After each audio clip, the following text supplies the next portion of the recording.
হযরত সাদ বিন আবি ওয়াক্কাস রাদিয়াল্লাহু তাআলা আনহু তিনি আল্লাহর নবীর দরবারে গেলেন।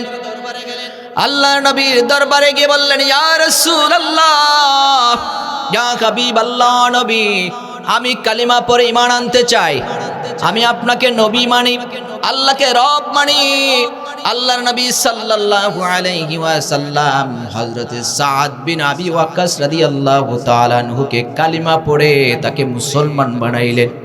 ঈমান এনে সাদ বিন আবি ওয়াক্কাস রাদিয়াল্লাহু তাআলা পরিপূর্ণ ঈমানদার হলো। তার মা ছিল মুশরিক।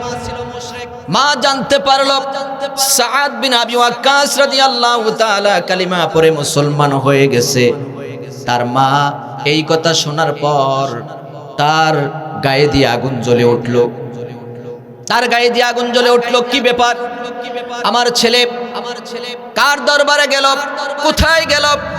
কার প্রবচনায়, কার পরামর্শে ধর্মত্যাগ করলো, মুসলমান হয়ে ঈমানদার হলো? সাদ বিন আবি ওয়াক্কাস রাদিয়াল্লাহু তাআলা বাড়িতে গেলেন। মা তাকে জিজ্ঞেস করলেন, তুমি নাকি মুসলমান হয়ে গেছো, তুমি নাকি সাহাবী হয়েছো? সাদ বিন আবি ওয়াক্কাস রাদিয়াল্লাহু তাআলা আনহু জবাব দেয়, মা, ওই লোকের দরবারে আমি গিয়েছি যেই লোকের কাছে গেলে আখিরাত ধন্য, পরকালও ধন্য হয়ে যায়। আমি সেই আব্দুল্লাহর পোলা মুহাম্মদ সাল্লাল্লাহু আলাইহি ওয়াসাল্লামের দরবারে গিয়েছি এবং কালিমা পড়ে আমি ঈমান এনেছি। সাদ বিন আবি ওয়াক্কাসের মা বলল, সাদ, তুমি যেই কাজ করেছো এটা তো আমি মানি না। যদি তুমি ওই ধর্ম ত্যাগ না করো, আমি কিন্তু তোমাকে ঘরে ঢুকতে দেব না। অনেক বকাবকি করলেন, অনেক যন্ত্রণা দিলেন, কিন্তু দেখলো সাদ বিন আবি ওয়াক্কাস তার ঈমান থেকে এক চুনও নড়বে না, নড়বে না। একটা পর্যায়ে তার মা বলল, তুমি যদি কালিমা না ছাড়ো, ঈমান না ছাড়ো, আমি তোমার মা, আমি যা বলি তুমি তাই করতে হবে, তুমি তাই করা লাগবে। তুমি যদি কালিমা না ছাড়ো, আমি ধর্মঘট করব, অনশন করব, কিছু খাইব না। যতক্ষণ পর্যন্ত তুমি নিজ ধর্মে ফিরে না আসবা, ততক্ষণ পর্যন্ত আমি কিছু খাইব না। অনশনে বসে গেলাম। এই যে ধর্মঘট, অনশন, এটা নতুন না, এটা পুরান ইতিহাস। কথা বলেন ঠিক কিনা? এখন কোনো কিছু সরকারের কাছ থেকে আদায় করতে একেবারে যখন ব্যর্থ হয়ে যায়, তখন না খাইয়া অনশন শুরু করে দেয়। মুইরা যাবো, তারপর আমার দাবি মানা লাগবে। আছে না নাই? এরকম ঘটনা আছে না নাই? না খাইয়া বসে থাকে। সাদ বিন আবি ওয়াক্কাসের মা একই সিদ্ধান্ত গ্রহণ করলেন। সাদ বিন আবি ওয়াক্কাসের মা অসুস্থ হয়ে পড়লেন। সাদ বিন আবি ওয়াক্কাস আল্লাহর নবীর কাছে গিয়ে বললেন, ইয়া রাসূলুল্লাহ, ইয়া হাবিবাল্লাহ, নবী, আমার মা, কারণ কোরআনে আল্লাহ তাআলা বলেছেন, ওয়াকাদা রাব্বুকা আল্লা তা'বুদু ইল্লা ইয়াহু ওয়া বিল ওয়ালিদাইনি ইহসানা। আল্লাহ এবং রাসূলের পরে মা বাবার আনুগত্য করা লাগবে, অনুসরণ করা লাগবে। এখন আমার মা আমার উপরে রাগ করে অনশন শুরু করছে, না খেয়ে মরা মরা অবস্থা, আমি কেন ঈমান আনলাম? আল্লাহ নবী বললেন, ও সাদ, তোমার মা হলো মুশরিকা, তোমার মা হলো মুশরিক। তোমার মা যে অবস্থায় আছে, ওই অবস্থায় যদি মারা যায় নির্ঘাত জাহান্নামী। আর তুমি যেই অবস্থায় আছো, এই অবস্থা থেকে ফিরে যাওয়ার কোনো ব্যবস্থা নাই। মাকে বুঝাও। তোমার মা যদি এই ক্ষেত্রে তোমাকে চাপাচাপি করে, তারপরও তুমি কালিমা ছাড়তে পারবা না। সাদ বিন আবি ওয়াক্কাস তার মায়ের কাছে চলে গেল। মাকে বলল, ও মা, তুমি তো জানো না ঈমান কত দামি। সুবহানাল্লাহ বলবেন না? তুমি তো জানো না এই ঈমান কত দামি, এই ঈমানের মর্যাদা কত। যারা ঈমান এনেছে, দুনিয়াতে আল্লাহ তাদেরকে সম্মানিত করেছেন, পরকালে জান্নাত নামক একটা বাড়ি দিবেন, যেই জান্নাতের প্রশস্ততা, বিশালতা এই দুনিয়া এবং আসমান জমিনের চাইতেও বড়। মা, তুমি যেইটা করছো এটা আমি মেনে নিতে পারবো না, আমি মেনে নিতে পারবো না। কিন্তু আমি যখন একবার ঈমান এনেছি, এটা ছাড়তেও পারবো না। এখন অনেক মা বাবা আছে, ছেলে মেয়েকে নামাজের কথাটাও বলে না, আছে না নাই? নামাজের কথাটাও বলে না, বয়স হয়ে গেছে 10 বছর 15 বছর, এখনো কম্বল মুড়ি দিয়ে ঘুম পড়াই রাখে, নামাজ পড়তে নিষেধ করে, নামাজের দাওয়াত দেয় না। আছে না নাই? সাদ বিন আবু ওয়াক্কাসের মা বুঝতে পারলেন অনশন করে মরে যাব, তারপরে তো আমার ছেলে ফিরে আসবে না, কিন্তু সাদ বিন আবি ওয়াক্কাস রাদিয়াল্লাহু তাআলাকে মা ধর্মঘট করে মরে যাক, কিন্তু আমি ঈমান ছাড়বো না। সহজ মনে করছেন? ঈমান ছাড়বে না। আমার ভাইয়েরা, কোন অবস্থায় ঈমান থেকে সরে যাওয়া যাবে না। আগে ঈমান ঠিক, কথা বলেন ঠিক কিনা? জান্নাতে যাওয়ার জন্য রব্বুল আলামিন বলেন, ও গোলামেরা শুনো, আগে ঈমান আনো, ঈমানের উপরে অটল থাকো। রব্বুল আলামিন বলছেন, ইন্নাল্লাযীনা ক্বালু রাব্বুনাল্লাহু সুম্মা ইসতাকামু তাতানাজ্জালু আলাইহিমুল মালায়েকা। যারা বলেছে আল্লাহ আমার রব, আমাদের রবকে আওয়াজ করে বলেন কে? আমাদের রব হচ্ছেন আল্লাহ। কয়জন? আরো জোরে বলেন কয়জন? আমাদের রব একজন। আমরা যখন বলেছি লা ইলাহা ইল্লাল্লাহ, আল্লাহ আমার রব, আল্লাহ আমার সব, ওই আল্লাহর জন্যই আমি সিজদা করি, রুকু করি, জীবন দিব, জান যাবে, জীবন যাবে, তারপর ওই আল্লাহর উপর থেকে আমার ঈমান সরে যাবে না। ঠিক কি না? ঠিক কি না? নামাজ, রোজা, হজ, যাকাত যা করি কার জন্য? এই জীবন কার জন্য? জীবন যদি দেওয়া লাগে এটা কার জন্য দিব? কারণ এই জীবনের মালিক কে? আবার এই জীবন ফিরাই নিবেন কে? এই জন্য রব্বুল আলামিন বলেন, কুল ইন্না সলাতি ওয়া নুসুকি ওয়া মাহইয়ায়া ওয়া মামাতি লিল্লাহি রাব্বিল আলামিন। বলো, আমার নামাজ, আমার কুরবানি, আমার যাকাত, আমার জীবন, আমার মরণ যা কিছু আছে একজনের জন্য। আওয়াজ করে বলেন তিনি কে? আল্লাহর উপরে অটল থাকো, বিশ্বাস রাখো, মুহূর্তের জন্য ভুলে যাওয়া যাবে না। ঈমানকে মজবুত করো, ধাক্কা দিলেই যেন ঈমান পড়ে না যায়, কচু পাতার পানির মতো যাতে টলমল না করে। কিছু মুসলমান আছে কয় যে ঈমান আছে, নামাজ পড়ো না কেন? কয় নামাজ পড়া বড় কথা নয়, ঈমান ঠিক আছে আমার। বেশি বাড়াইয়া বললে কয় যে আমি কি গুনাহ করছি নি? যার গুনাহ আছে সে নামাজ পড়ে, আমার গুনাহ নাই, নামাজেরও দরকার নাই। নাউজুবিল্লাহ বলবেন না? কত বড় বিয়াদব, কপাল পুরা, নিমো খারাপ। আল্লাহ তোমাকে এত সুন্দর করে সৃষ্টি করলো, এত সুন্দর করে বানাইলো, যৌবন দিল, চোখ দিল, নাক দিল, মুখ দিল, শ্বাস প্রশ্বাস নেওয়ার জন্য অক্সিজেন দিল, আলো দিল, বাতাস দিল। এগুলি এমনি এমনি হইছে? জোরে কোন এমনি এমনি হইছে? কারণ আল্লাহ রাব্বুল আলামিন বলছেন, লাকাদ খালাকনাল ইনসানা ফি আহসানি তাকবীম। ও গোলাম, তোমাকে আমি সবচাইতে সুন্দর অবয়াশ্রম দিয়ে বানিয়েছি, কোন সুবহানাল্লাহ। আর তুমি বলছো নামাজ পড়া লাগবে না। আমার ভাইয়েরা, এই জন্য জান্নাতে যাওয়ার জন্য 1 নাম্বার কাজ হবে ঈমানের। কিসের? ঈমানের ব্যাপারে। ঈমানের ব্যাপারে ছাড় দেওয়া যাবে না। 2 নম্বরে হলো ঈমানের পরে হলো সালাত, আকিমুস সালাত, সালাত কায়েম করা, নামাজ পড়া। ঈমান আনছেন, ঈমানের পরে নামাজ। নামাজের মধ্যেই বুঝাইতে হবে আমি ঈমানদার। কথা বলেন ঠিক কিনা? নামাজ নাই যার, ঈমান নাই তার। কথা বলেন ঠিক না বে ঠিক? একজন মুশরিক সে কালিমা পড়তে পারে, শুধু কালিমা পড়ে না, কোরআনে হাফেজও আছে মুশরিক, কোরআন তেলাওয়াত করতে পারে। এই জন্য কি সে ঈমানদার? সে জানার জন্য কোরআন পড়ে, মানার জন্য নয়। কথা কোন ঠিক না বে ঠিক? আমার ভাইয়েরা, এই জন্য রব্বুল আলামিন বলেন, ক্বাদ আফলাহাল মুমিনুন আল্লাযীনা হুম ফি সালাতিহিম খাশিউন। যারা জান্নাতে যাবে তারা সফল হবে, তারা বিনয়ী হবে, নম্র হবে, ভদ্র হবে। যখন তারা নামাজে দাঁড়াবে বিনয়ের সাথে, নম্রতার সাথে, ভদ্রতার সাথে তারা নামাজ আদায় করে। সুবহানাল্লাহ। নামাজে কোনো রকম তাড়াহুড়ো করে না, নামাজে জামা টানে না, নামাজে দাড়ি আশ্রায় না, টুপি ঠিক করে না, ওদিকে তাকায় না, এদিকে তাকায় না, স্থির নামাজে দাঁড়িয়ে থাকে। সে জানে আল্লাহ আমার সামনে আছে, আমি আল্লাহকে দেখতেছি, অথবা আমার আল্লাহ আমাকে দেখতেছেন। কথা বলেন ঠিক কিনা? আর নামাজে দাঁড়িয়ে ওদিক ওদিক তাকায়, আপনি কি চিন্তা করেন? এই যে নামাজে দাঁড়িয়ে এদিকে তাকান, ওদিকে তাকান, আপনি কার সামনে দাঁড়াইছেন? কার সামনে দাঁড়াইছেন? দাঁড়াইয়া শুধু তাড়াহুড়া করেন না, নামাজের মধ্যে কোনো তাড়াহুড়ো করা যাবে না। সাহাবাই কেরাম কিভাবে নামাজ আদায় করেছে? হযরতে আলী রাদিয়াল্লাহু তাআলা আনহু যুদ্ধের ময়দানে গেলেন।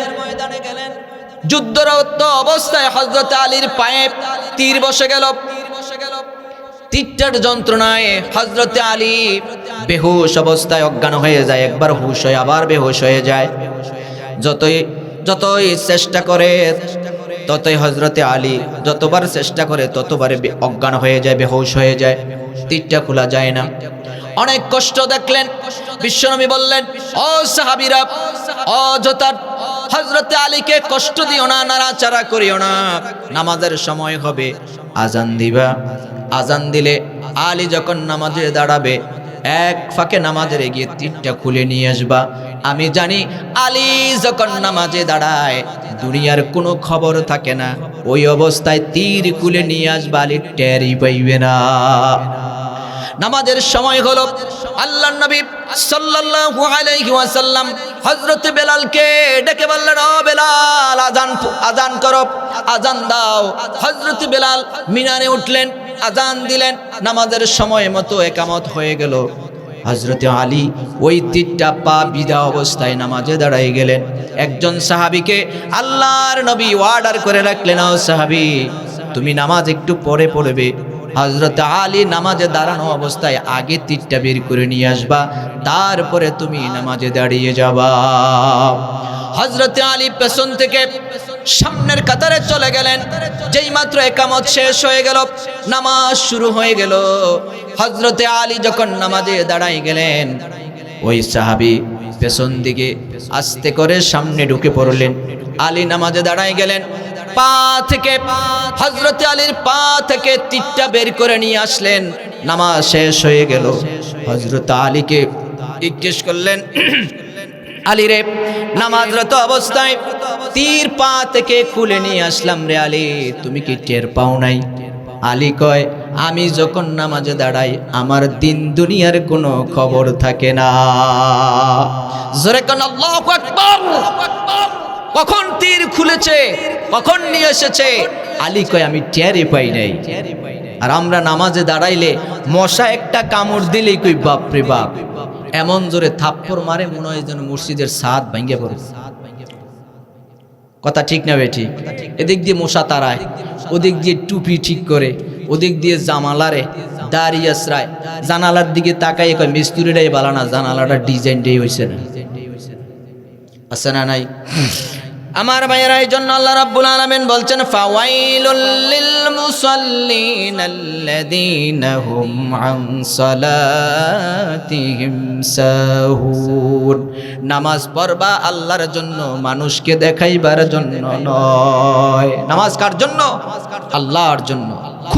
খুশু লাগবে, বিনয় লাগবে, বিনয়তা, ভদ্রতা, নম্রতা, একান্ত অনুগত গোলামের মতো খাদেম হয়ে আল্লাহর সেজদা দিতে হবে। চিল্লায় বলেন ঠিক কিনা? নামাজ পড়া লাগবে। 3 নাম্বার পয়েন্ট হলো, জান্নাতে যাওয়ার জন্য সহজ রাস্তা হলো ধৈর্য, সবর। সবরের দরকার আছে না নাই? আমরা একটু জ্বর সর্দি হইলে বিচলিত হয়ে পড়ি, না জানি এই বুঝি আমি শেষ, এই বুঝি গেলাম গা। আছে না নাই? জোরে কোন আছে না নাই?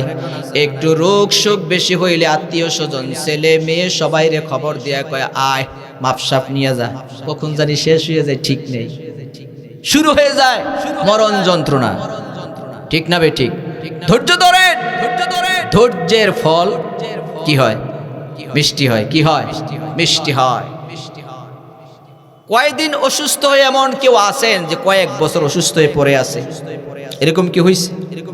অথচ সাইয়েদনা হযরত আইয়ুব আলাইহিস সালাম তিনি অসুস্থ হন নাই, শুধু অসুস্থ হইলেন, গ্রামের লোকেরা গ্রাম ছাড়া করলো এবং তার উট বকরি বাছুর জায়গা জমি যা ছিল সব শেষ হয়ে গেল। অসুস্থতা দেখা দিল, গ্রামের লোকেরা গ্রাম থেকে তাড়াই দিল, জঙ্গলে বসবাস করলেন। একদিন নয়, দুদিন নয়, সুদীর্ঘ 18 বছর অসুস্থ। কত বছর? একটা মুহূর্তের জন্য সাইয়েদনা হযরত আইয়ুব আলাইহিস সালাম আল্লাহর কাছে অভিযোগ করেন নাই, আল্লাহ কেন আপনি আমারে কোন দোষে কোন অপরাধে এই শাস্তি আপনি দিচ্ছেন? সুবহানাল্লাহ বলবেন না? ধৈর্য কারে কয়? সবর কারে কয়? সমস্তটা শরীর হযরত আইয়ুব আলাইহিস সালামের পোকায় জর্জরিত করে ফেলল, খেয়ে ফেলল। কোনদিন আল্লাহর কাছে অভিযোগ করে নাই, আফসোস করে নাই, ও আল্লাহ কোন অপরাধে কোন কারণে আপনি আমাকে এই শাস্তি দিচ্ছেন? কোনো অভিযোগ করে নাই। হঠাৎ একদিন একটা পোকা হযরত আইয়ুব আলাইহিস সালামের জিহ্বায় আঘাত করলো, জিহ্বাটা খেয়ে ফেলবে। তখন হযরত আইয়ুব আলাইহিস সালাম আল্লাহরে ডাক দিলেন, আল্লাহ, আল্লাহরে একটা ডাক দেন, আল্লাহ, আওয়াজ করে বলেন আল্লাহ। মন থেকে আবেগ নিয়ে আল্লাহরে কোনোদিন একান্তভাবে আপনি কোনোদিন এইভাবে ডাকছেন, আল্লাহ, আল্লাহ আমি তো এই বিপদে আছি, আমার এই সমস্যা, দুনিয়ার কাউর কাছে বলতে পারি না, বললে শুনে না, আল্লাহ আমি আপনার কাছে বলি। একান্তে বসে এভাবে ডেকে ডেকে আল্লাহরে বলবেন। কেউ জানে না, কেউ শুনবে না, আপনার মনের কথা আপনার ছেলে মেয়েও বুঝবে না, স্ত্রীও বুঝবে না, আত্মীয় স্বজনেরা বুঝতে চাইবে না। বেশি বলবেন তো কই বুঝে পাগল হয়ে গেছে। কথা কোন ঠিক কিনা? বারবার বললে, বারবার বিরক্ত করলে কই পাগল হয়ে গেছে নাকি? একই কথা বারবার, একই অভিযোগ, কেউ শুনতে চায় না, দূর দূর করে তাড়িয়ে দিবে, উল্টো পাগল একটা ট্যাগ লাগাই দিবে, আপনি পাগল হয়ে গেছে। কিন্তু মনের কথা দুনিয়ার কেউ শুনতে চায় না, আপন জনেরাও বুঝতে চায় না, এবং কি নিজের আপন স্ত্রীও বুঝতে চায় না। কিন্তু আমার রব তিনি এমন আল্লাহ, তিনি এমন রব, তিনি এমন আল্লাহ। বান্দা যখন আল্লাহর কাছে চোখের পানি ছেড়ে দিয়ে বলে, ও আমার রব, আমার কথাগুলি দুনিয়ার কেউ যখন বুঝতে চায় না, শুনতে চায় না, আমি আর কারো কাছে নালিশ করতে চাই না। ও আল্লাহ তুমি আমার মালিক, আমি তোমার গোলাম, তুমি আমার রব, তুমি ছাড়া আমার কথা কেউ শুনবে না, কেউ বুঝবে না। আমার যত চাওয়া আছে, পাওয়া আছে, দুঃখ আছে, যন্ত্রণা আছে, কারো কাছে আমি আর দুনিয়ার বলবো না। আল্লাহ আমি আপনার কাছেই বললাম, আপনি আমার যত রকমের চাওয়া পাওয়া আছে, দুঃখ যন্ত্রণা আছে, আপনি আমার সব কিছু দূর করে দিয়ে শান্তি আপনি দিতে পারেন।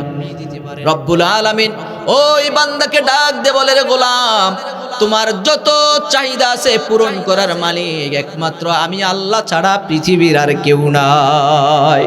সুতরাং আল্লাহর কাছে বলেন, আল্লাহর কাছে যান, নামাজ পড়েন, সিজদা দেন, মনের কথাগুলি আল্লাহর কাছে বিনয়া বিনয়া বলতে থাকেন। যত বলবে আল্লাহ ওই বান্দার প্রতি তত খুশি হয়। সুবহানাল্লাহ বলে না? আইয়ুব আলাইহিস সালাম আল্লাহর ডাক দিলেন, আল্লাহ আমার পুরো শরীর তো খেয়ে ফেলেছে, আমি কি আপনার কাছে কোনোদিন অভিযোগ করছি? আমি কোনোদিন অভিযোগ করি নাই। কেন আমার এই অবস্থা হলো? কোনোদিন আমি অভিযোগ করি নাই। আল্লাহ এখন দেখলাম একটা পোকা এসে আমার জিহ্বাটা আঘাত করে ফেলেছে। যে জিহ্বা ভালো থাকলে, যেই জিহ্বা ঠিক থাকলে আমি আপনার পবিত্র নামের জিকির করতে পারি। আর আমার জিহ্বাটা যদি পোকায় যদি নষ্ট করে দেয়, পোকায় যদি খেয়ে ফেলে দেয়, তাহলে আপনার মতো রবের পবিত্র নামের জিকির আমি কি দিয়ে করব? আপনি আমার জবানটাকে হেফাজত করেন, আমার জিহ্বাটাকে হেফাজত করেন। আইয়ুব আলাইহিস সালাম আল্লাহর কাছে দোয়া করলেন, রব্বি আন্নী মাসান্নি দুররু ওয়া আনতা আরহামুর রাহিমিন। আল্লাহু আকবার।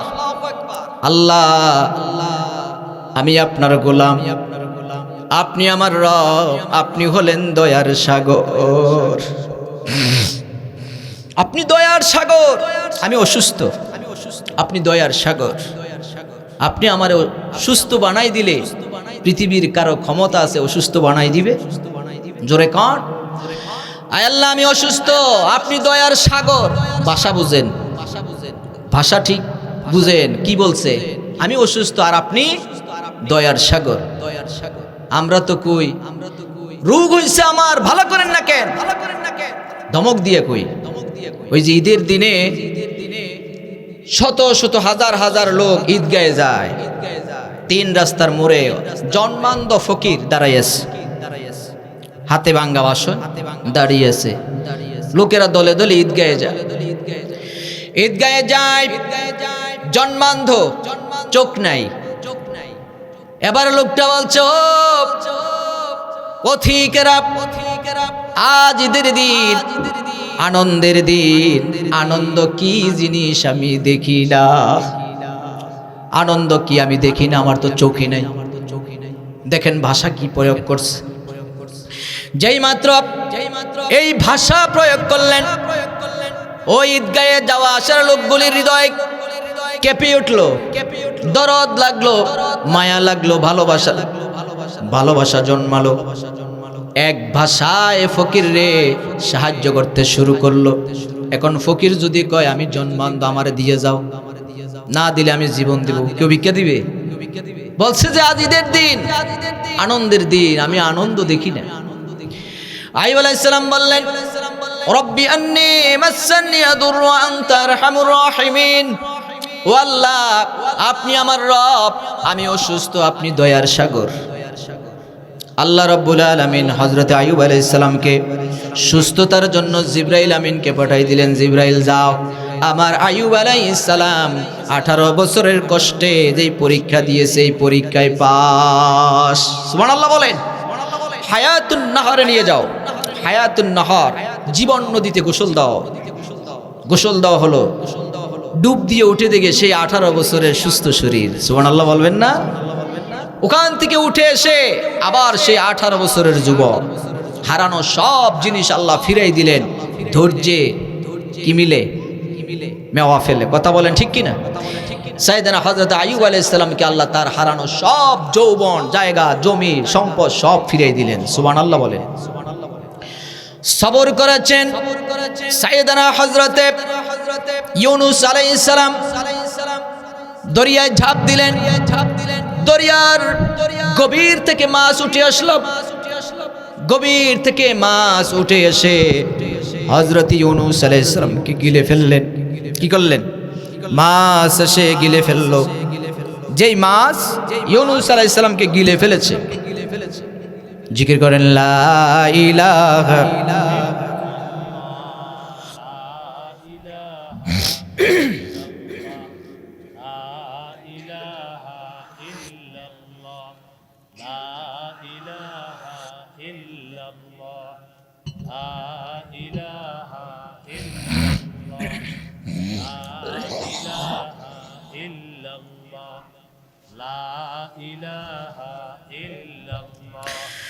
লা ইলাহা ইল্লাল্লাহু মুহাম্মাদুর রাসূলুল্লাহ সাল্লাল্লাহু। ইউনূস আলাইহিস সালামকে মাছ গিলে ফেললো। যে মাছ গিলে ফেলেছে, এই মাছ গিলার পরে 8,500 ফিট পানির নিচে চলে গিয়েছে। ইউনূস আলাইহিস সালাম মাছের পেটের ভিতরে আলো নাই, বাতাস নাই, অন্ধকার। একটা হলো মাছের পেটের ভিতরের অন্ধকার, আরেকটা সমুদ্রের তলদেশের অন্ধকার, আরেকটা দিনের পরে রাতের অন্ধকার। তিন অন্ধকার নিয়ে সাইয়েদনা হযরত ইউনূস আলাইহিস সালাম মাছের পেটের ভিতরে বসে কান্নাকাটি করে কাঁদতেছে। আল্লাহ ডাক দিয়ে বলে, ও ইউনূস, মাছের পেটের ভিতরে বসে কান্নাকাটি করো, কান্নার আওয়াজ শুনে কে? দুনিয়ার কেউ শুনে? জলভাগের কোনো প্রাণী শুনে না, আবার স্থলভাগের কোনো প্রাণীও তোমার কান্নার আওয়াজ শুনে? তোমার কান্নার আওয়াজ শুনে না। কার কাছে কাঁদো? আল্লাহ রাব্বুল আলামিন ইউনূস আলাইহিস সালামকে ডাক দিয়ে কয়, ও ইউনূস, মাছের পেটের ভিতরে এখন কাঁদো। এই কান্নার আওয়াজ আমি আল্লাহ ছাড়া আকাশের নিচে জমিনের উপরে আর কেউ শুনে না। ইউনূস আলাইহিস সালাম ঘোষণা করলেন, লা ইলাহা ইল্লা আনতা সুবহানাকা ইন্নী কুনতু মিনাল যালিমিন। লা ইলাহা ইল্লাল্লাহ, আপনি আল্লাহ ছাড়া আমার কোনো ইলাহা নাই, আপনি ছাড়া আমার কোনো মাবুদ নাই, আপনি আমার রব, আপনি আমার সব। আমি আপনার পবিত্রতা ঘোষণা করছি। আপনি যদি আমার এই হেফাজত না করেন তাহলে তো আমি জালিমের অন্তর্ভুক্ত হয়ে যাব। ও আল্লাহ, আপনি আমারে হেফাজত করেন। আল্লাহ জবাবটা দিয়ে দিলেন, ফাস্তাজাবনা লাহু ওয়া নাজ্জাইনাহু মিনাল গাম্মি ওয়া কাযালিকা নুনজিল মুমিনিন। কোন আল্লাহু আকবার। ও ইউনূস, এইভাবে আমি মুমিনদেরকে পরীক্ষা করি। ওয়া কাযালিকা নুনজিল মুমিনিন। আজ যদি কোনো মুমিন যদি এইরকম বিপদে পড়ে, এইরকম মুসিবতে পড়ে যায়, এইরকম কোনো কঠিন বিপদে পড়ে যায়, আজ যদি কোনো মুমিন ইমানের পরিচয় দেয় আর আল্লাহকে যদি ডাকার মতো ডাকতে পারে, আমার আল্লাহ বলেন আজও আমি ওই রকম কঠিন বিপদ থেকে বাঁচাই দেব। জোরে কন্না আল্লাহু আকবার। সবর করতে হবে, ধৈর্য ধরতে হবে। ধৈর্য ধরলে, সবর করলে বিপদ থেকে বাঁচাই দিবেন কে? এই জন্য বিপদে পড়লে বেশি বেশি স্মরণ করা লাগবে কার? আবার আল্লাহ রাব্বুল আলামিন বলছেন, গোলাম শোনো, তোমরা যদি ধৈর্য ধরো আর আল্লাহর সাহায্য চাই, তোমাদের মর্যাদা বাড়াই দিবেন কে? তোমরা বেশি বেশি করে অন্তরে ভয় রাখবা কার? 4 নাম্বার পয়েন্ট হলো আল্লাহকে ভয় করা। কার ভয়? আরো জোরে বলেন, কার ভয়? ইয়া আইয়ুহাল্লাযীনা আমানুত্তাকুল্লাহ,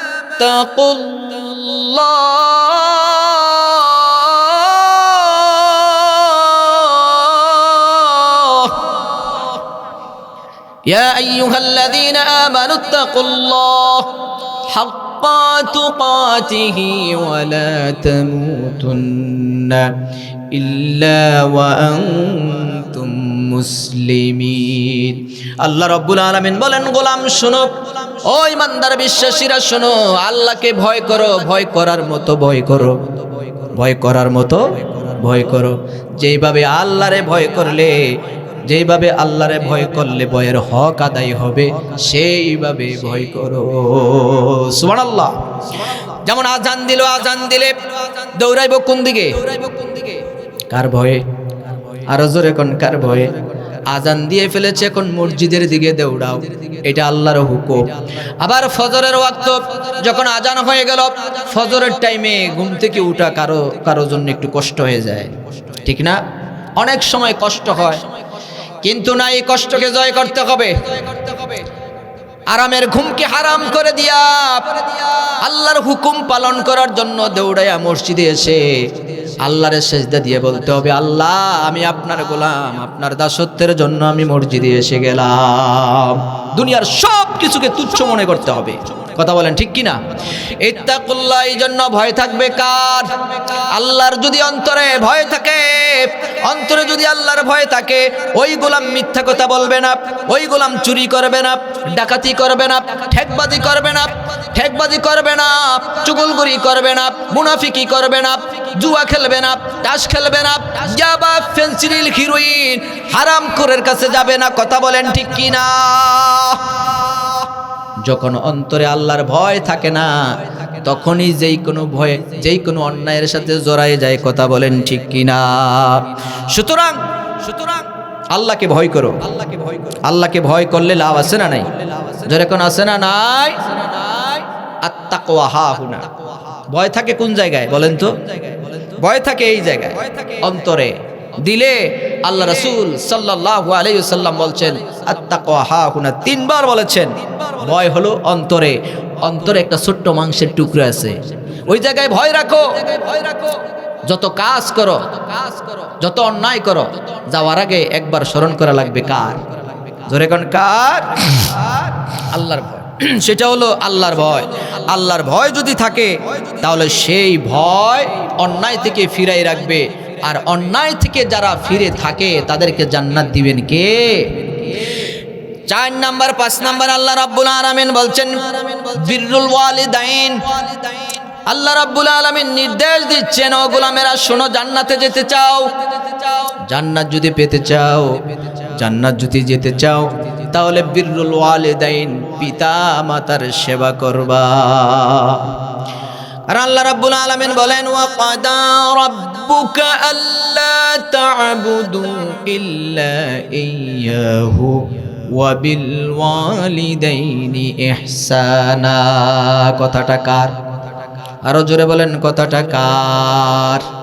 আল্লাহ বলছেন, গোলাম আমি নির্দেশ দিলাম, আমার আনুগত্য করার পর, আমার দাসত্ব করার পর, আমার গোলামি করার পরে পিতামাতার সেবা করবা, পিতামাতাকে ইহসান করবা, তাদের সেবা করো, তাদের যত্ন নাও, কপাল খুলে যাবে, কপাল খুলে যাবে। সুবহানাল্লাহ বলবেন না? এই জন্য আমার ভাইয়েরা, এই পৃথিবীর যাদের কাছে আপনি যান, মাঝে মধ্যে দোয়া নিতে যান না? কেউ পীর সাহেবের কাছে যায়, কেউ মসজিদের ইমাম সাহেবের কাছে যায়, বড় বড় মুহাদ্দিস, মুফাসসির, মুফতি যাদের কাছে দোয়ার জন্য যান, তারা দোয়া করে, তাদের দোয়া কবুল হইতেও পারে, নাও হইতে পারে। 50-50 গ্যারান্টি। কথা বলেন ঠিক কিনা?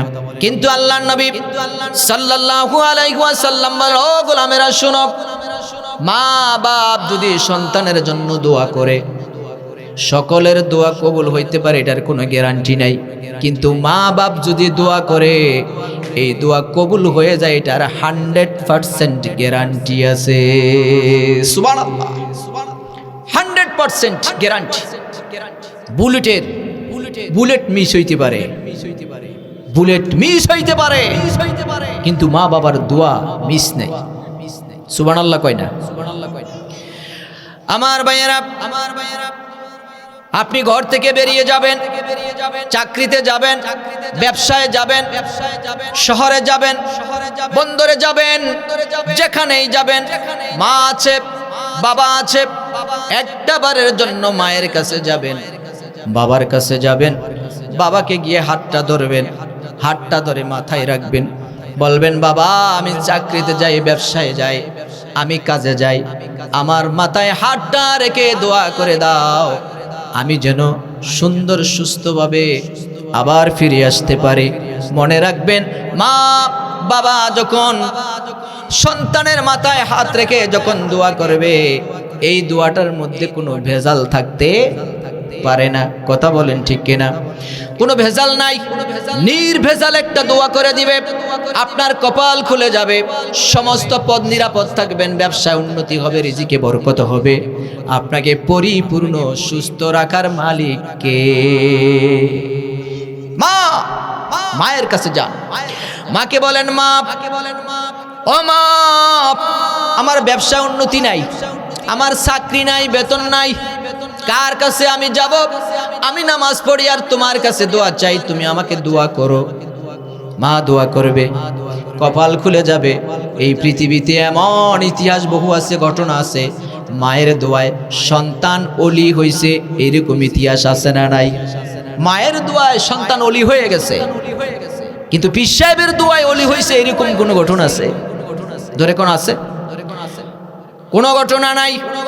আমার ভাইয়েরা, হযরত বায়েজিদ বুস্তামি রাহিমাহুল্লাহ, গভীর রাত, মা অসুস্থ, মা পানি চাইলো, পানি আনতে গিয়ে দেখে বায়েজিদ ঘরের কলসিতে পানি নাই। গভীর রাত, মাঘ মাসের শীতে বায়েজিদ দেখলো তার অসুস্থ মা পানি চাইছে, ঘরে তো পানি নাই। কিছু দূর টিউবওয়েল থেকে পানি আনতে হবে, ওখানে চলে গেলেন। পানি নিয়ে এসে দেখেন মা ঘুমিয়ে পড়েছে। হযরতে বায়েজিদ মায়ের মাথার শিওরে পানির গ্লাস নিয়ে দাঁড়াই রইলেন। দাঁড়াই থাকতে থাকতে ফজরের ওয়াক্ত হয়ে গেছে। ফজরের আজান যখন বেশি আসলো, আসসালাতু খায়রুম মিনান নাওম, আসসালাতু খায়রুম মিনান নাওম, মায়ের কানে আজানের সুর ভেসে আসলো। অমনি ভাবে ঘুম ভেঙে গেল। ঘুম ভেঙে দেখে বায়েজিদ পানির গ্লাস নিয়ে মায়ের মাথার শিওরের কাছে দাঁড়িয়েছে। মা বলছে, বাবা পানি নিয়ে দাঁড়িয়ে আছো কেন? বায়েজিদ বলছে, মা গভীর রাতে তো তুমি আমার কাছে পানি চেয়েছিলা, ঘরে পানি না থাকাতে আমি টিউবওয়েল থেকে পানি আনতে দেরি হয়ে গেছে, এসেই দেখি তুমি ঘুমিয়ে পড়েছো। পানি নিয়ে দাঁড়িয়ে আছি, ডাকলে না কেন? ও মা, দেখলাম তুমি ঘুমিয়ে পড়েছো, অসুস্থ। আমি যদি তোমার ঘুম ভাঙি, আবার যদি তুমি অসুস্থ হয়ে যাও, এই ভয় আমি তোমাকে ডাকি না। পানির গ্লাস রেখে ঘুমাইলা না কেন? তুমি যদি আবার ঘুম ভেঙে যদি পানি যদি চাও, আমি যদি সময় মতো পানি দিতে না পারি, বেয়াদবি হয়ে যাবে। এই জন্য আমি ঘুমাই নাই, পানির গ্লাস নিয়ে সেই গভীর রাত থেকে দাঁড়িয়ে আছি। মা তার কপালে চুমু খাইলেন, ঠোঁটে চুমু খাইলেন, গালে চুমু খাইলেন। শীতের মৌসুমের সকালটা কম্বল মুড়ি দিয়া ঘুম পড়াইয়ে দিলেন। এবার বায়েজিদের মা নামাজে বসে গেলেন। নামাজে বসে আল্লাহকে ডাক দিয়ে বলেন, রব্বুল আলামিন, আমার বায়েজিদ আমার জন্য আজকে যা করেছে, আমি মা আমার কলিজা ঠান্ডা হয়ে গেছে। আমি মা আমার কলিজা ঠান্ডা হয়ে গেছে।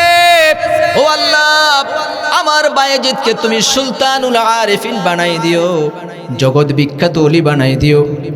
বায়েজিদ মুস্তামি তার মায়ের দোয়া কবুল, তাকে ওলি বানাই দিয়েছেন কে? মায়ের কাছে যায় না, বাবার কাছে যায় না। অনেক সন্তান আছে বাবাকে বাবা বলেই ডাকে না। কবে যে বাবা বলে একবার ডাক দিছে আর খবর নাই। পীর সাহেবকে যতবার বাবা বলে, নিজের বাবা মারে বছরও অতবার কয় না। কথা কোন ঠিক কিনা? ঠিক না বে ঠিক? পীর সাহেবের কাছে যায়, গরু নেয়, ছাগল নেয়, কলা নেয়, আম নেয়, আনারস নেয়, নিয়ে পীর সাহেবরে নজরানা দেয়, পীর সাহেবরে খাওয়ায়। কথা কোন ঠিক না বেটি? আপনার মা যদি থাকে, বাবা যদি থাকে, জান্নাতে যেতে চান, তাহলে মায়ের কাছে যান, বাবার কাছে যান। আল্লাহর ঘোষণা, মায়ের পায়ের নিচে সন্তানের জান্নাত। কথা বলেন ঠিক কিনা? সন্তান যদি আপনার জন্য দোয়া করে, কপাল খুলে যাবে। এজন্য জান্নাত পাইতে হলে মা বাবার সেবা করা লাগবে। আমার ভাইয়েরা, এরপর আল্লাহ রাব্বুল আলামিন বলছেন, তোমরা আল্লাহ রাব্বুল আলামিন বলছেন তোমরা দান করো। কি করো? দান করো। কার রাস্তায়? আল্লাহর রাস্তায় দান করো। আল্লাহ রাব্বুল আলামিন বলছেন, ওয়া ইউকিমুনাস সালাতা ওয়া মিম্মা রাযাকনাহুম ইউনফিকুন। ও ঈমানদার বিশ্বাসীরা, তোমরা আল্লাহর রাস্তায় দান করো, নামাজ পড়ো, আর আমি যেই রিজিক দিয়েছি, আমি যে সম্পদ দিয়েছি, এর থেকে ব্যয় করো আল্লাহর রাস্তায়। কথাটা কার? জোরে কোন কথাটা কার? বেশি বেশি করে দান করেন। দানের রাস্তা, দানের হাত প্রশস্ত করে দেন। যত বেশি দান, তত বেশি বরকত। সুবহানাল্লাহ বলবেন না? রাস্তা দিয়ে যাচ্ছেন গভীর রাত। কি রাত? গভীর রাত। অনেক মসজিদের পাশেই দেখবেন যে দান বাক্সে লেখা থাকে, মুক্ত হস্তে দান করুন। লেখা থাকে না? লেখা থাকে। তো গভীর রাত 12টা বেজে গেছে, আপনি মসজিদের সামনে দিয়ে যাচ্ছেন, কেউ নাই, আশেপাশে কেউ নাই, পকেট থেকে করকরে 1,000 টাকার নোট বাক্সে ফেলে দিয়ে যান। কেউ দেখলো না, কেউ জানলো না, দেখছে কে? অনেক সময় দেখবেন মাহফিলে বা মসজিদে কালেকশনের সময় 10,000 20,000 টাকা করে মানুষ দান করে না? অমুক সাহেব আপনি কত? কয় 10,000। মারহাবা। এই যে 10,000 টাকা দান করলো, এটা দুইটা কারণ হইতে পারে। একটা হচ্ছে সে আল্লাহর সন্তুষ্টির জন্য দান করছে, দ্বিতীয় কারণ হইতে পারে সে বাহাবা পাওয়ার জন্য দান করছে। কথা কোন ঠিক কিনা? মানুষের কাছ থেকে বাহাবা পাওয়ার জন্য দান করে, অথবা আল্লাহর সন্তুষ্টির জন্য করছে। দুইটাই হইতে পারে, দুই অবস্থায় দান করা জায়েজ। আপনার দেখা অনুযায়ী যদি অন্যজনে আরো 10,000 দেয়, এইটা যদি আপনার নিয়ত থাকে, তাহলে এখানে বাহাবা পাওয়াটাও কি যুক্তি আছে। কথা কোন ঠিক না ভাই? ঠিক। কিন্তু এই যে গভীর রাতে কেউ দেখলো না, 1,000 টাকা মসজিদে ফেলে গেলেন, মর্যাদা কোনটার বেশি? কোনটার বেশি? ওই 10,000 টাকার বেশি না 1,000 টাকার বেশি? 1,000 টাকার মর্যাদা বেশি। এটাতে বাহাবা পাওয়ার কিছু নাই, এটা কেউ দেখে নাই, কেউ জানে নাই। গোলাম, তুমি আল্লাহরে এমন ভাবে বিশ্বাস করেছো, আল্লাহ আমারে দেখছে, আল্লাহ আমার জানে, আমি আল্লাহর সন্তুষ্টির জন্য রেখে গেলাম। আল্লাহ আমি জানি আর আপনি জানেন, আর কেউ জানার দরকার নাই। আল্লাহ বলেন ওইভাবে দান করো, ডান হাতে দান করবা, বাম হাত যেন না জানে, ওইভাবে দান করো। দানের হাত প্রসারিত করে দাও, এতিমের মাথায় হাত বুলাও, সাইলকে খাবার দাও, তোমার রিজিকের মধ্যে বরকত দিবেন কে? সুবহানাল্লাহ, আলহামদুলিল্লাহ।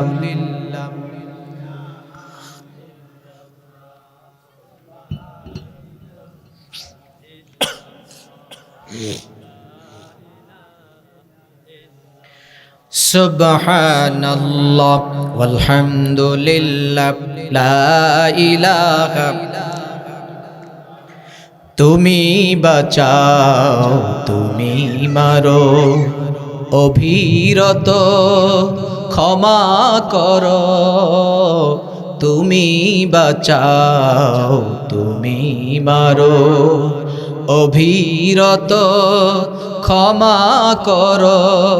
খুঁজে না পাই কোনো ভাষা, খুঁজে না পাই কোনো ভাষা, শকর গুজার করার আল্লাহ। সুবহানাল্লাহ আলহামদুলিল্লাহ।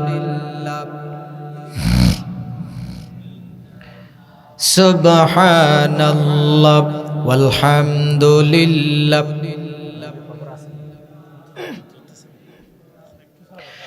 লা ইলাহা ইল্লাল্লাহু মুহাম্মাদুর রাসূলুল্লাহ সাল্লাল্লাহু। বিরক্ত লাগে, খারাপ লাগে। আমার এই সীমিত সামান্য জ্ঞান, এটা জ্ঞান না, এটার কোনো দামই নাই। আমি এটার জ্ঞানই মনে করি না। এরপর আল্লাহ যতটুকু সামর্থ্য দিয়েছে শুকরিয়া তো করতে হয়। কথা বলেন ঠিক কিনা? শুকরিয়া। কিন্তু আজকে যাদের আলোচনা আপনারা শুনবেন, এরা শুধু বাংলাদেশ না, আন্তর্জাতিক পর্যায়ের আলেম। সুবহানাল্লাহ বলবেন না? এবং আমাদের ডক্টর আবুল কালাম আজাদ বাশার হাফিজাহুল্লাহ, ওনার যে কি এলেম, কথার যে কি দারাজ, খোরাক তো ওদের কাছ থেকে নিবেন, ওদের কাছ থেকে খোরাক নিবেন, আর যতদিন বাঁচবেন আমল করবেন। সব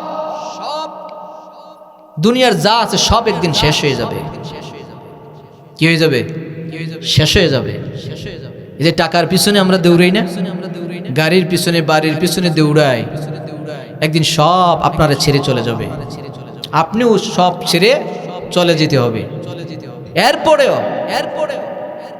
এই সম্পদ যে আমার কাছে কি আপন, এটার যে কি স্বাদ, এটার যে কি মজা, এক হাত জাগার জন্য ভাইয়ে ভাইয়ে ফিডাফিডি করে খুন হয়ে যায়। কথা কোন ঠিক কিনা? কত খুন, কত মার্ডার, কত মামলা, কত আসামি, এক হাত জায়গা দিবে না। বহু জায়গায় গিয়ে দিছে, বহু রেকর্ড আছে, বহু ঘটনা আছে। বাড়ি থেকে বের হতে পারে না, রাস্তা দেয় না, এক হাত জায়গা রাস্তা দিবে না। মানুষ মারা গেছে, পালংটা ঢুকে না। এই কিছুদিন আগে দেখলাম রাস্তা দেয় না, এই জন্য আত্মীয় স্বজনের ওর লাশ এই পানি দিয়ে ভাসাইয়া অন্য দিক দিয়ে পানি দিয়ে ঘুরে আনতেছে। কি ব্যাপার? এ বেটা রাস্তা দেয় না। যেই বেটা রাস্তা দিল না তার জায়গা দিয়ে কেন লাশ নিবে? লাশ দিবে না, বলেন উনি কি বাঁচবে? উনি যে সারা জীবন হাঁটে, ওনার নিজের জায়গা দিয়ে হাঁটে, ওনার নিজের জায়গা দিয়ে হাঁটে, অন্যের জায়গায় পাড়া দেয় না, অন্যের জায়গায় যায় না, অন্যের ক্ষেত্রে যায় না।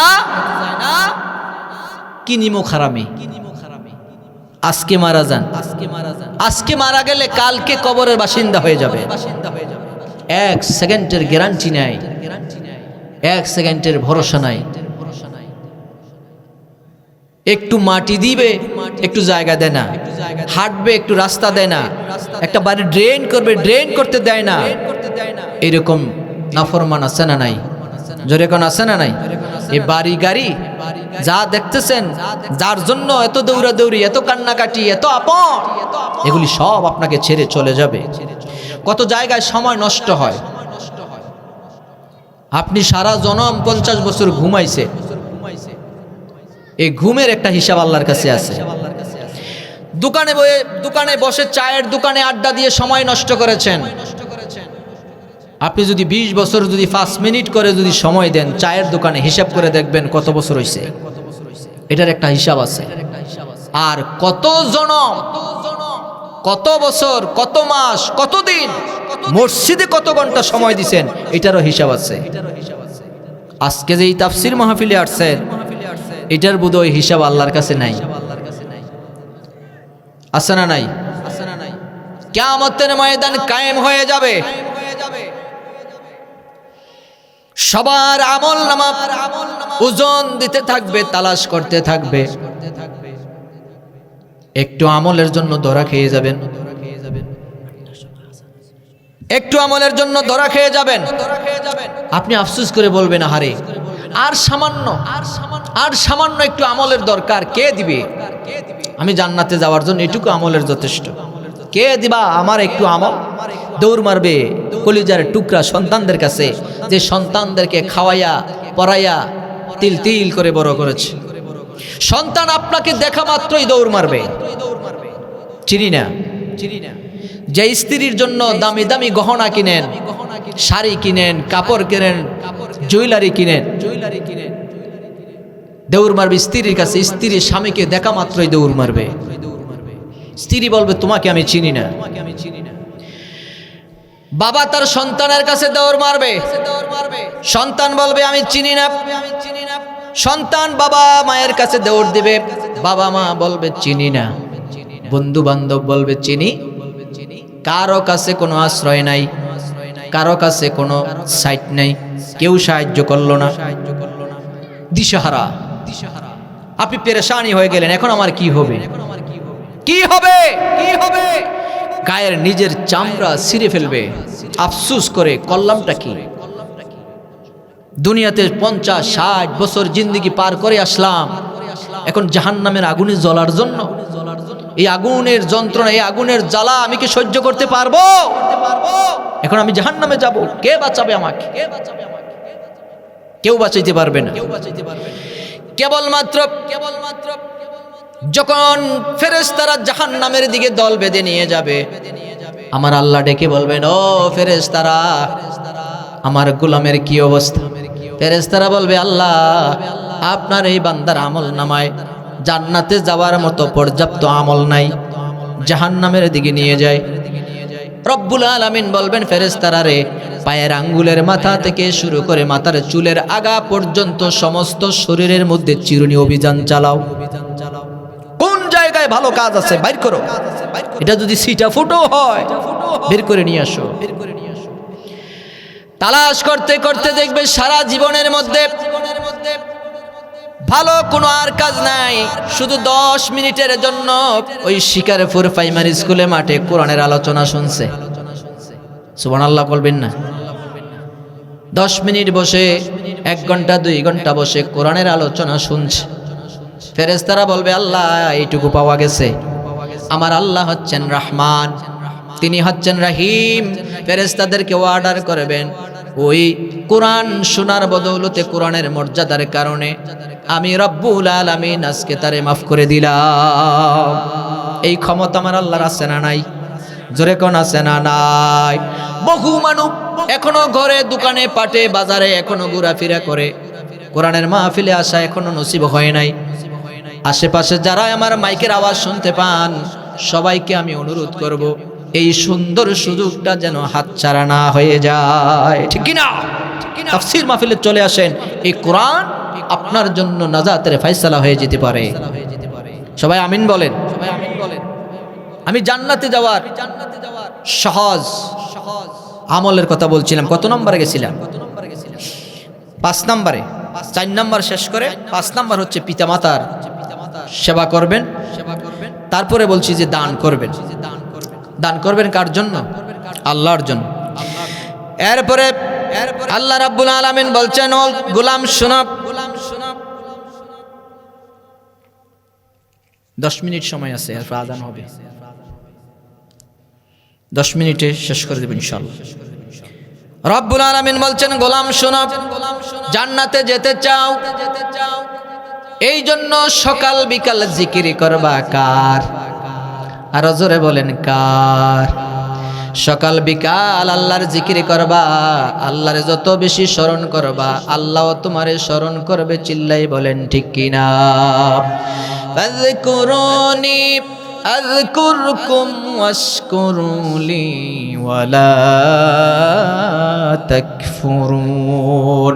রব্বুল আলামিন বলেন, গোলাম তুমি যদি আমারে স্মরণ করো, আমি রব্বুল আলামিন তোমাকে স্মরণ করি। তুমি যদি আমারে ডাকো, আমি আল্লাহ তোমার ডাকের সাড়া দেই। কোন সুবহানাল্লাহ। এই জন্য আমার ভাইরা সকাল সন্ধ্যায় জিকির করবেন সুবহানাল্লাহ, আলহামদুলিল্লাহ, লা ইলাহা ইল্লাল্লাহ, আল্লাহু আকবার। এই শব্দগুলি আল্লাহর কাছে সবচেয়ে বেশি প্রিয়।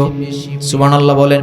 কেউ যদি পড়ে, সকালে যদি পড়ে 33 বার সুবহানাল্লাহ, 33 বার আলহামদুলিল্লাহ, 33 বার আল্লাহু আকবার, তারপর যদি পড়ে সুবহানাল্লাহি বিহামদিহি সুবহানাল্লাহিল আযীম লাহুল মুলকু ওয়া লাহুল হামদু ওয়া হুয়া আলা কুল্লি শাইইন কাদির। রব্বুল আলামিন বলেন, গোলাম তোমার আমলনামায় যদি সমুদ্রের ফেনা পরিমাণও যদি গুনাহ থাকে আমি আল্লাহ মাফ করে দেব। জোরে কোন আল্লাহু আকবার। এই জন্য জিকির করা লাগবে কার?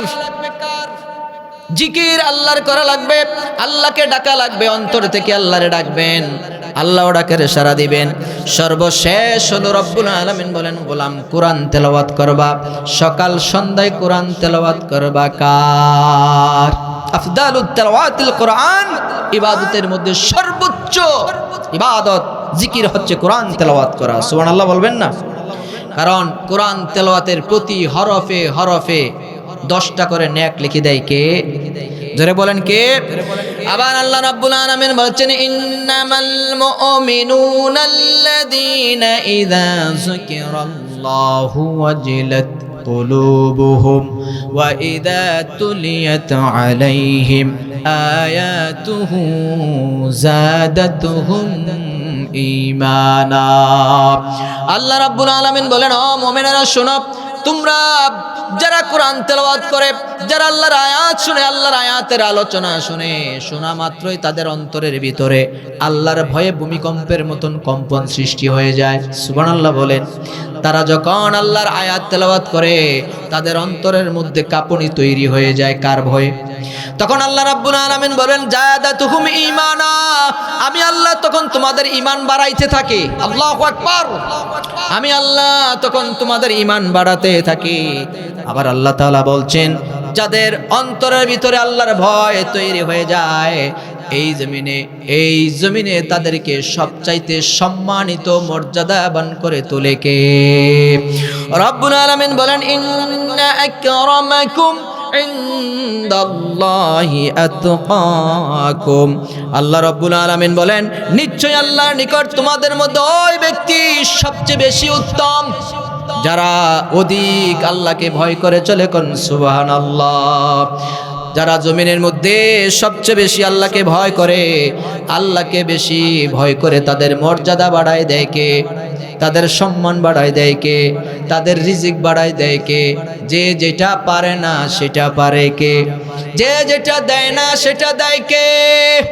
অন্তরে যদি আল্লাহর ভয় রেখে আল্লাহর সেজদা দেয়, আল্লাহ কয় আমি তোমাদের মর্যাদা বাড়াই দেই। সুবহানাল্লাহ। যাদের হৃদয়ে আছে আল্লাহর ভয়, তারা কবু পথ ভুলে যায় না।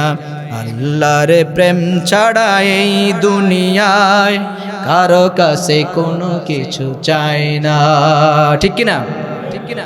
রাতের আধারে যারা সেজদাতে রয়, দু চোখের স্রোতে নদী যেন বয়, ছলনার হাত ছানি যত আসুক পিছনে ফিরেও তাকায় না। যাদের হৃদয়ে আছে আল্লাহর ভয়, তারা কবু পথ ভুলে যায় না। ঠিক কিনা? ঠিক কিনা? তারা শুধু আল্লাহর দেখানো পথেই চলে। এরপর আল্লাহ রাব্বুল আলামিন বলছেন ওয়া ইযা সাআলাকা ইবাদি আন্নী ফাইন্নী করিব। রব্বুল আলামিন বলেন ও নবী, ওই সকল বান্দারা যখন আমার সম্পর্কে জিজ্ঞাসা করে তখন আপনি তাদেরকে বলে দেন তোমার রব তোমার কাছেই আছে। সুবহানাল্লাহ বলেন। তোমার রব তোমার কাছে আছে। তুমি চাও, তুমি বলো, তুমি যাও, তোমার জবাব, তোমার চাওয়া, তোমার পাওয়া, তোমার মনের আশা আকাঙ্ক্ষা সব কিছু সম্পর্কে আমার আল্লাহ অবগত আছে, কারণ আল্লাহ তোমার কাছেই আছে। কোন সুবহানাল্লাহ। কত কাছে! এই ঘরের এই শাহরগটা আমার যত কাছে, আমার আল্লাহ তার বান্দার তার চেয়ে কাছে। সুবহানাল্লাহ বলেন। এই জন্য বান্দা যখন সেজদা দেয়, আমরা তো সেজদা দেই কার্পেটের উপরে, টাইলসের উপরে, এরকম না? আল্লাহ কয় না রে গোলাম, তুমি তো দেখো কার্পেট, তুমি তো দেখো টাইলস, তুমি তো ফ্লোরের উপরে সেজদা দাও। ও গোলাম, তুমি জানো না তোমার এই সেজদার দাম কত? তুমি যখন মসজিদে গিয়ে কপালটা যখন ঠেকাও, তোমার ওই কপালের নিচে আমার আল্লাহর কুদরতি পা জমা থাকে। সুবহানাল্লাহ, সুবহানাল্লাহ। আল্লাহকে ভুলে যেও না, ভুলে যেও না, আল্লাহকে ভয় করো। এরপর আল্লাহ রাব্বুল আলামিন বলছেন ওয়ালাকাদ খালাকনাল ইনসানা ফি আহসানি তাকওয়িম। এবার একবার নিজের চেহারার দিকে তাকাও, একবার নিজের দেহের দিকে তাকাও। দেখাইলে নিজের চেহারার দিকে তাকাইলে, নিজের দেহের দিকে তাকাইলে মনে পড়বে কার কথা? জোরে কোন কার কথা? আপনি বলবেন কে আমাকে এত সুন্দর করে বানাইলো? কে আমারে হাত দিল? কে নাক দিল? কে মুখ দিল? কে চোখ দিল? আল্লাহর কথা মনে পড়ে যাবে। আল্লাহ কয় গোলাম এবার দেখ আমি তোরে কত সুন্দর করে বানাইছি। সুবহানাল্লাহ বলেন, সুবহানাল্লাহ বলেন। কারণ আল্লাহ রাব্বুল আলামিন বলছেন ওয়াত্তিন ওয়াজ-যাইতুনি ওয়া তুরি সিনিন ওয়া হাযাল বালাদিল আমিন। আল্লাহ কসম করছেন ওয়াত্তিন, তিনের কসম, ওয়াজ-যাইতুন, যাইতুনের কসম, তুর পাহাড়, ওই সিনায় তুর পাহাড়ের কসম, ওয়া হাযাল বালাদিল আমিন, ওই পবিত্র মক্কা নগরীর কসম। আল্লাহ রাব্বুল আলামিন চারটা জিনিসের কসম করে বলছেন গোলাম আমি তোকে সবচাইতে সুন্দর করে বানাইছি। সুবহানাল্লাহ। এই দেহের দিকে তাকা, এই চেহারার দিকে তাকাও। ফি আইয়ি সূরাতিন মিন মিসলি, কে এত সুন্দর করে তোমার বানাইলো, এরপরে যদি আল্লাহর কথা স্মরণ হয় না, এরপরে যদি আল্লাহর ভয় অন্তরে যায় না, না, যতদিন বাঁচবেন আল্লাহকে ভয় করতে হবে, আল্লাহর দ্বীনের পথে অটল থাকতে হবে, আল্লাহর কোরআনের পথে অটল থাকতে হবে, আল্লাহর কোরআনের পথে মজবুত থাকতে হবে, দ্বীন কায়েমের আন্দোলনে থাকতে হবে, মরতে হবে কোরআন নিয়ে মরতে হবে, বাঁচতে হবে কোরআন নিয়ে মরতে হবে। রাজি আছি না নাই? কারা কারা রাজি? দু হাত উঁচু করে আল্লাহর দেখান। নারে তাকবীর, আল কোরআনের আলো ঘরে ঘরে জ্বলো। আল্লাহ কবুল করুক, বলেন আমিন। আরো জোরে কোন আমিন।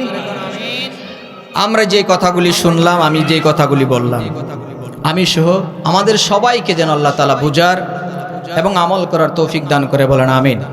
আবার দেখা হবে কোনো এক ময়দানে বা মাঠে। ততক্ষণ পর্যন্ত আল্লাহ আমাদের সবাইকে ভালো রাখুন, সুস্থ রাখুন। হাযা মা ইনদি ওয়া ইলমু ইনদাল্লাহ, আলাইহি তাওয়াক্কালতু ওয়া ইলাইহি উনীব। ওয়াসসালামু আলাইকুম ওয়া রাহমাতুল্লাহি ওয়া বারাকাতুহু।